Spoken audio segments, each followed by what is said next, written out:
పెంకి పొన్ను నువ్వు తినరా, తర్వాత మొత్తం తినేసా ఉంటాం. కొత్తగా అడుగుతారేంట్రా? నేను ఎప్పుడైనా నాన్ వెజ్ తిన్నానా? ఎద్దావా. అయినా ఒక ప్రాణిని చంపి కోసి కాల్చి అబ్బబ్బే నా వల్ల కాదు బాబు. పచ్చి తింటే బాగుంటది కదా. మీరు నాన్ వెజ్ తినరా? నా వల్ల కాదండి. నాకెందుకో కోళ్ళని చూస్తే నా చెల్లెల్లాగా, మేకలను చూస్తే నా తమ్ముళ్ళలాగా అనిపిస్తుంటాయి. ఆ మాటకొస్తే వెస్టిరియన్ తినాలని నాకు మనసు ఒప్పదండి. తోటకూర మొక్కలు కూడా ప్రాణం ఉంటుంది.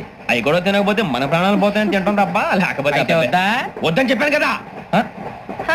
చిచి అవునీ నాన్ వెజ్ తినరా? తింటానండి. మరి ఇందాక తిన్నాను కదండి. చికెన్ తింటే ర్యాషెస్ వస్తాయి, but I love sea food.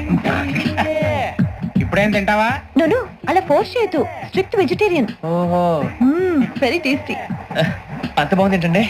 Company కావాలంటే చెప్పండి, తినేస్తాను. నో ఒకరి కోసం ఎప్పుడు హ్యాబిట్ చేంజ్ చేసుకోకూడదు. లెగ్ పీస్ అన్ని తినేస్తున్నారు. నాకు ఎంత ఇష్టమో ఒకటే ఉంచండి రా.